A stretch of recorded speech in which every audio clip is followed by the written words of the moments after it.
Amigos, cordiales saludos. Estamos en el espacio Fernando Aguayo América desde la ciudad de Guayaquil, Ecuador. Programa que se difunde a través de En Contacto por Canal 8 de Miami. Les quiero presentar a ustedes una entrevista sobre la economía, la situación productiva del Perú, a propósito de que estamos a poquísimos días de las elecciones. Van a designar al nuevo presidente de la República, quien va a suplantar al presidente Ollanta Humala. La entrevista es con el señor David Lemor. Él fue ministro de la Producción en el pasado en ese país. Esta es la entrevista. Ingeniero Lemor, fue fundamental, sustancial, el que el Perú desde los años 90 se abra al mundo y firmen tratados de libre comercio para lograr esa consolidada economía que actualmente tienen. Sí, no hay ninguna duda de que el mercado global es el que ha impulsado el aumento de la producción, pero has tocado un tema importantísimo. Los tratados de libre comercio contienen específicamente capítulos que promueven las inversiones tanto nacionales como extranjeras, sin distinguir entre unas y otras, sin ponerle un castigo o un impuesto a la reexportación de utilidades, es decir, darle el mismo tratamiento a la inversión nacional que a la extranjera, y eso ha significado que haya habido un aumento de 10-15% anual en el crecimiento de la inversión extranjera directa en el Perú, y que hoy día realmente los niveles de inversión extranjera directa de todos los países con los cuales hemos firmado TLCs continúan subiendo, continúan incrementándose en los momentos aún en que hay crisis internacional. Ven al Perú como una isla en donde hay seguridad para ir a invertir cuando en sus propios países hay una crisis.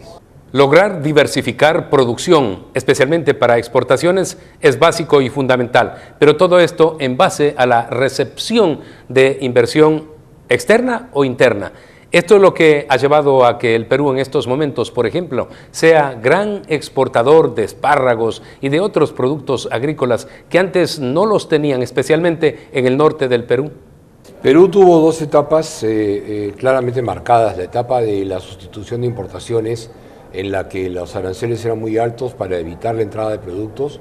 Eso generó en el Perú una oferta de productos y servicios para los consumidores peruanos de muy mala calidad y de muy alto precio.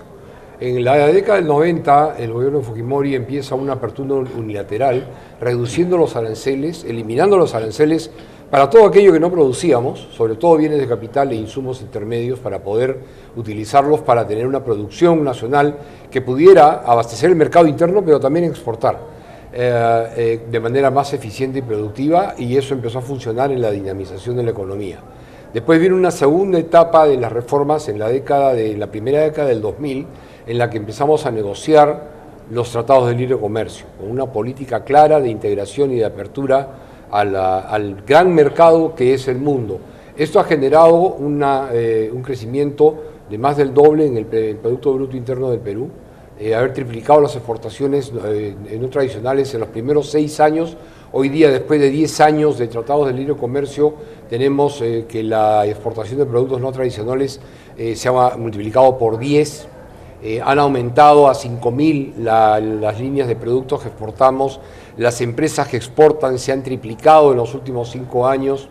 La economía hoy día tiene claro que dependemos de un mercado mundial, que es donde está el gran consumo, si queremos solucionar el problema del empleo en el Perú, que es el bienestar de las clases sociales, sobre todo de aquellas menos favorecidas. Ustedes tienen alrededor de 15.000 empresas ahora que exportan. Tenemos alrededor de 15.000 empresas que exportan, 5.000 líneas de productos que exportamos, un Producto Bruto Interno de más de 200.000 millones de dólares y unas exportaciones no tradicionales de cerca de 15.000 millones. Los éxitos económicos y comerciales, en base a la apertura que ha tenido con los mercados internacionales Perú, ¿de qué forma han favorecido a los ciudadanos, al ciudadano llano peruano? Bueno, Perú, el principal efecto inmediato que lo siente toda la población ha sido el incremento de la oferta de empleo, del empleo digno. Todavía mantenemos niveles altos de informalidad, pero en el Perú ha habido una sensación durante los últimos 10 años que el problema del desempleo se ha ido superando, ¿no? Tenemos unas tasas de crecimiento de empleo muy altas. En rubros como la agroindustria, hoy día tenemos regiones en el Perú en donde hay empleo pleno y tenemos inmigración de otras regiones a encontrar empleo seguro en las regiones que han desarrollado la agricultura fuertemente. La Alianza del Pacífico apunta al mercado asiático porque sin ninguna duda China y algunos otros emergentes del Asia van a continuar siendo la locomotora del crecimiento en los próximos años, a pesar de un poco el enfriamiento que hay en la tasa de crecimiento de la China, que también nos ha afectado, tanto como a Ecuador en la baja del precio del petróleo, a Perú le ha afectado mucho la baja en el precio de los minerales. Sin embargo, no estamos alarmados por ese tema, apostamos por un incremento en el crecimiento de la industria manufacturera y la agroindustria, en mantener los niveles del consumo interno que hagan que la economía siga dinamizándose. Y yo creo que estos 4 países van a tener mucho éxito, sobre todo en un tema fundamental, que es el encadenamiento productivo transfronterizo, para poder hacer de los 4 países un solo conjunto que sean origen para poder exportar productos que van a ser partes producidas en diferentes de los países, finalmente exportado por uno de ellos, pero porque van a hacer que cumplan con origen y podamos atacar estos mercados asiáticos con los cuales los 4 países ya tenemos tratados de libre comercio. Esa es una condición fundamental. Los miembros de la Alianza del Pacífico tienen que tener primero TLCs entre ellos y tener TLC con los países donde vamos a ir a atacar. Se dice que se van a mantener los precios del petróleo en los niveles actuales. Esto afecta a países como Venezuela, Ecuador, que viven prácticamente del petróleo. Pero al Perú, ¿qué le puede suceder con esa baja de precios de petróleo? Perú tiene una situación algo distinta que la de Ecuador y la de Venezuela. No somos exportadores de petróleo, pero sí de gas. Tenemos grandes reservas de gas y el gas también ha sido afectado en el precio por la caída de los precios del petróleo. Pero más depende Perú de los minerales. Somos un país minero por excelencia. Ecuador ha venido desarrollando bastante la minería. Chile es un país que depende también bastante de la minería. Lo mismo que México. México tiene la dualidad de minería y petróleo, ¿no? Entonces, ¿qué va a pasar? Yo estimo que lo que tenemos que hacer los países que de alguna manera dependemos de algún commodity en el cual no controlamos el precio, tenemos que empezar a fortalecer y desarrollar las cadenas productivas de aquellos productos en los cuales no están tan normados o tan en riesgo de sufrir un efecto negativo en precios por coyunturas externas. Nosotros estamos fuertemente desarrollando la agroindustria, en el cual Perú tiene un enorme potencial, la industria de la energía, en la cual Perú tiene un enorme potencial. Yo veo a un Perú exportando energía eléctrica a los países vecinos. Tenemos nosotros un potencial de generación hidroeléctrica de 60 gigawatts, en estos momentos el Perú consume 5, podemos producir para aumentar sin límite el abastecimiento interno y además exportar energía a Ecuador, Chile, Colombia, Brasil, que está muy interesado en la energía peruana. Importantes conceptos han sido vertidos por el señor David Lemor sobre el Perú, esta nación que va adelante, que progresa. Amigos, tenemos que hacer un corte comercial. Estamos en el espacio Fernando Aguayo América a través del programa En Contacto por Canal 8.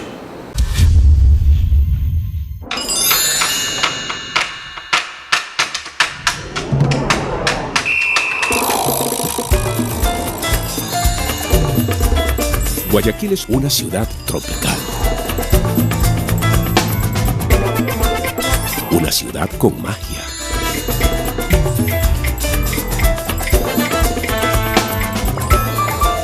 De sabores por disfrutar. De lugares por descubrir.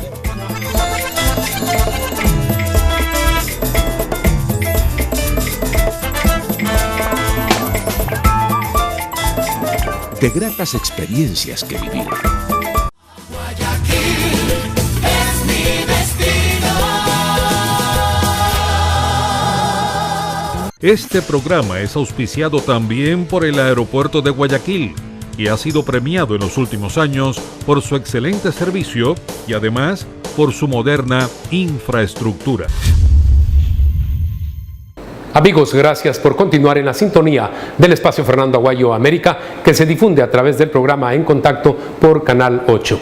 Ustedes conocen que el 16 de abril el Ecuador vivió un terremoto devastador. Alrededor de 700 personas fallecieron. 30.000 personas son las damnificadas por el terremoto. El ingeniero Marcelo Moncayo es un científico que tuvo una maestría, un posgrado en Japón sobre ingeniería de terremotos. Él tiene una teoría que desde el 2000 ha subido la actividad sísmica en el Ecuador y en otras naciones de Sudamérica, y que esto podría permanecer por lo menos por 4 a 5 años más, tomando en cuenta el comportamiento histórico sísmico, esto es, que sucedió hace 100 años y hace 50. Esta es la entrevista. La reactivación sísmica es una realidad en estos momentos en el Ecuador y probablemente en el mundo. Así es. Los estudios que traje del Japón en el año 2000 determinan que hay patrones de comportamiento sísmico que son repetitivos en el tiempo. Después de analizar 5 siglos, el mismo patrón se presenta cada siglo una y otra vez, a nivel de Ecuador y también a nivel del mundo. Y hemos hecho gráficas que muestran cómo se ha comportado sísmicamente el Ecuador y el planeta, y podemos determinar que este patrón es repetitivo, y hoy nos estamos enfrentando a una reactivación sísmica dentro de ese mismo patrón. En ese patrón estamos estableciendo lo que ocurrió en 1906, de ahí nos trasladaríamos hasta el del 42 y ahora al del 16 de abril. Correcto, ahora en 2016, del 16 de abril, bueno, en realidad la reactivación sísmica arranca en los años 2000 con una gran cantidad de actividad volcánica que la hemos venido viviendo y sintiendo, pero la actividad sísmica no solamente son volcanes, sino que también terremotos, y terremotos importantes no habíamos tenido. El del 16 de abril es para mí el apogeo de esta reactivación sísmica, en la cual entramos en un periodo en el cual probablemente podamos percibir mayor actividad telúrica, pero va a ser un periodo que dure unos años y luego va a bajar y regresaremos a una tranquilidad sísmica. A ver, en estos momentos se dice por parte de autoridades que por 2 meses más se van a dar réplicas, pero usted está hablando de la reactivación sísmica, esta que hay que considerarla en el tiempo. Usted dice, en cambio, 4 o 5 años. Así es, el sismo de 7.8, como un proceso natural y normal, tiene que provocar réplicas, y esas réplicas van a durar, así es, 3 meses, 4 meses. Hasta ahí durarán las réplicas de ese evento que ya se dio, en esa zona ya se liberó la energía, pero en Ecuador tenemos algunas zonas críticas donde se acumula energía. Entonces, dentro de este proceso de activación sísmica, probablemente podría darse otras liberaciones en otro momento, ¿no? Estamos hablando de otros terremotos.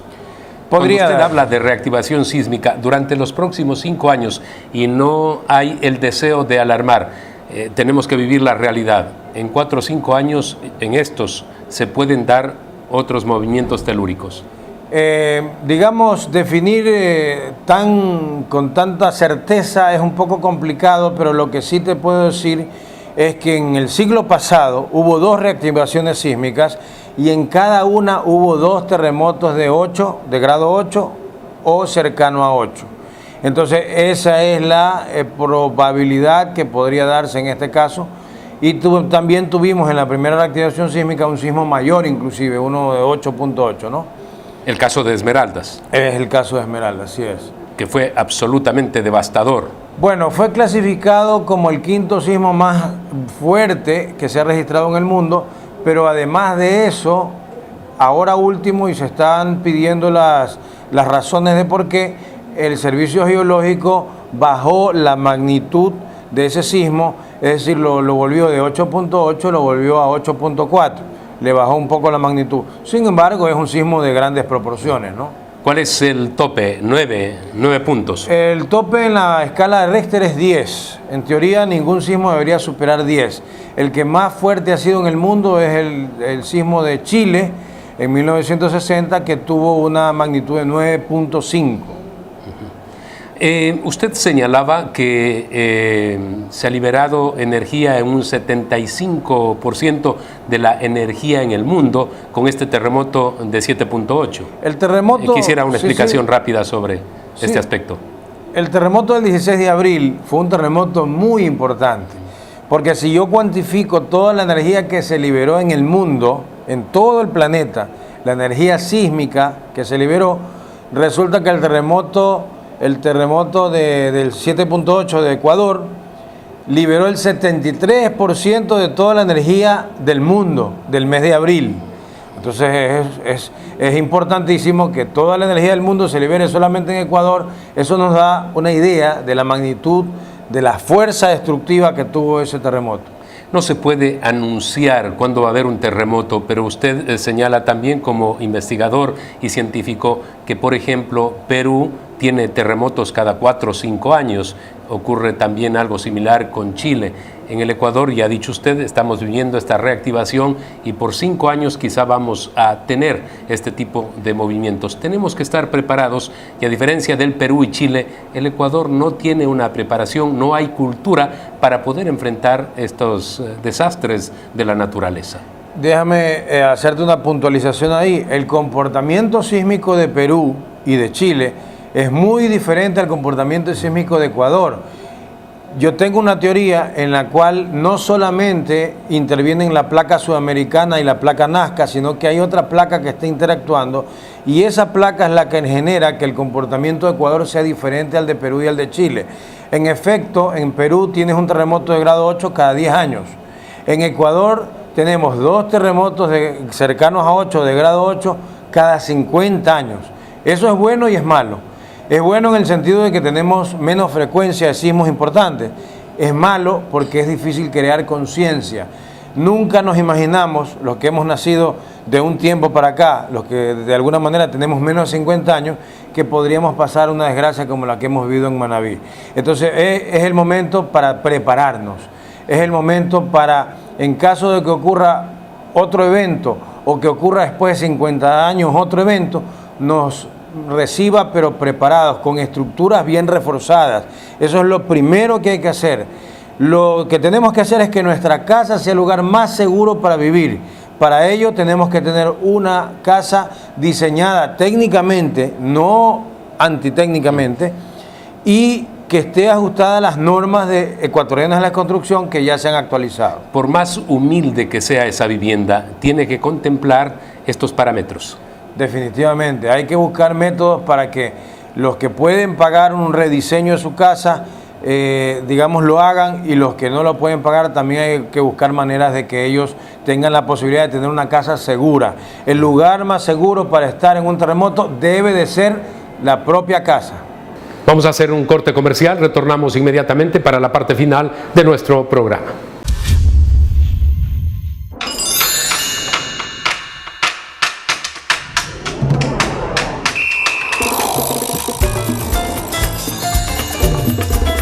Guayaquil es una ciudad tropical.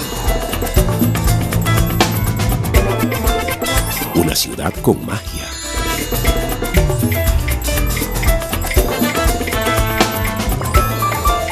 De sabores por disfrutar. De lugares por descubrir.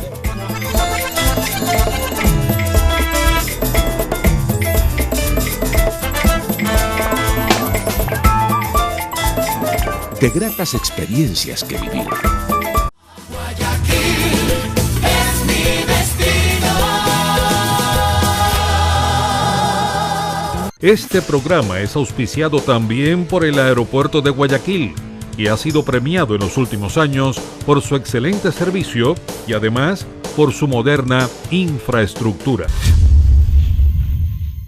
Gracias por haber asistido una vez más al espacio Fernando Aguayo América, lanzado desde la ciudad de Guayaquil, Ecuador, y que se difunde a través del programa En Contacto por Canal 8. Nos volveremos a ver la próxima semana a la misma hora. Tienen ustedes una cita con Fernando Aguayo América.